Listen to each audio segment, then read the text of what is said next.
माँ अस्पताल में एक बेड पर पड़ी थी।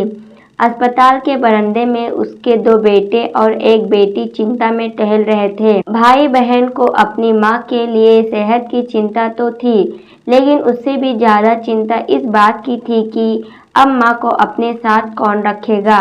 जब तक माँ स्वस्थ थी, वो इन तीनों से अलग अपने पुराने घर में रहती थी, लेकिन अब ऐसा करना खतरे से खाली नहीं होता, और ऐसा करने से समाज में 2 बेटे और 1 बेटी का नाम भी खराब होता।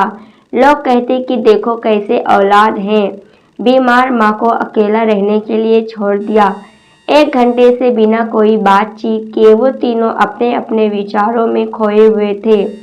फिर बहन ने चुप्पी तोड़ते हुए अपने बड़े भाई की तरफ देखते हुए कहा, भैया आप बड़े हैं, इसलिए आपका कर्तव्य है कि माँ को जरूरत के समय आप रखें और उनकी देखभाल करें। छोटी बहन की बात सुनकर बड़े भाई ने पहले अपनी पत्नी की ओर देखा और बोला, मैं इस बात से बिल्कुल इनकार नहीं करता कि बड़े होने के नाते मेरा माँ की देखभाल करने का कर्तव्य है, लेकिन तुम तो जानती ही हो कि मैं और तुम्हारी भाभी दोनों ही जॉब करते हैं। ऐसी हालत में माँ के साथ किसी न किसी को हर वक्त उनकी देखभाल करने के लिए उनके साथ रहना पड़ेगा, जो हमारे लिए बहुत मुश्किल हो जाएगा। बहन तुम तो पूरा दिन घर में ही रहती हो, तुम माँ को अपने साथ क्यों नहीं रखती? पैसों की चिंता मत करना, जो भी खर्चा आएगा मैं दे दूंगा। सुशील भैया आप तो जानते ही हैं कि मैं माँ से कितना प्यार करती हूँ, लेकिन आप ये भी जानते हैं कि मेरे ससुराल वाले कैसे हैं। मैं ये बिल्कुल बर्दाश्त नहीं कर पाऊंगी कि कोई मेरी माँ को और मेरे भाइयों को भला बुरा कहे, इसलिए अच्छा यही होगा कि माँ को अनिल भाई के यहाँ रखा जाए। बड़े भाई सुशील ने भी छोटे भाई अनिल के यहाँ माँ को रखने के लिए सहमति जताई। आप ये कैसी बातें कर रहे हो? क्या आपने ये नहीं देखा है कि माँ कभी भी मेरे घर 2 दिन से ज़्यादा ही नहीं रही? उनका मेरे यहाँ मन ही नहीं लगता, फिर कैसे वो इतने दिन मेरे घर रह पाएंगी? छोटे भाई ने अपनी असहमति जताते हुए कहा।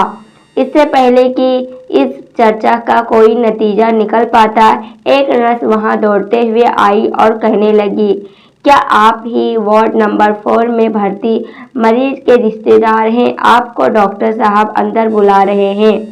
सभी घबरा गए और दौड़ते हुए डॉक्टर के पास पहुंचे। डॉक्टर ने उनसे हाथ जोड़ते हुए कहा, आई एम सॉरी, मैं आपकी माताजी को नहीं बचा पाया। डॉक्टर की इस खबर ने सबके चेहरे पर झूठी मूठी दुख की परत तो चढ़ा दी थी, लेकिन सभी के दिल के किसी कोने में इस बात की खुशी भी छुपी हुई थी कि अब उन्हें माँ को नहीं संभालना पड़ेगा और माँ की वजह से उन्हें परेशान नहीं होना पड़ेगा। दोस्तों, छोटी सी ये दर्द भरी कहानी ही समाज का सत्य है। यहाँ लोग ऊपर से जो दिखाते हैं वो अंदर से नहीं होते। जो माँ बाप अपने 4-4 बच्चों को बिना किसी शिकायत के बड़ी आसानी से संभाल लेते हैं और उन्हें काबिल बना देते हैं, आगे चलकर जरूरत पड़ने पर यही 4 बच्चे मिलकर उनके बुढ़ापे के सहारा बनेंगे, लेकिन यही बच्चे भी उन्हें नहीं संभाल पाते या नहीं संभालना चाहते। बच्चों को ये बात नहीं भूलनी चाहिए, जैसा वो बोएंगे वैसा ही काटेंगे। अगर आज वो अपने माँ बाप के साथ बुरा बर्ताव करते हैं तो उन्हें ये याद रखना चाहिए कि उनके बच्चे भी बड़े होंगे और वो भी बूढ़े होंगे। जो उन्होंने अपने माँ बाप के साथ किया है, उनके बच्चे भी उनके साथ वही करेंगे। दोस्तों, इस वीडियो के बारे में आपकी क्या राय है कमेंट करके ज़रूर बताइएगा। वीडियो पसंद आई हो तो लाइक शेयर करना मत भूलना। अगर आप चैनल पर नए आए हो तो चैनल को सब्सक्राइब जरूर कर लेना। पूरी वीडियो देखने के लिए आपका बहुत बहुत धन्यवाद।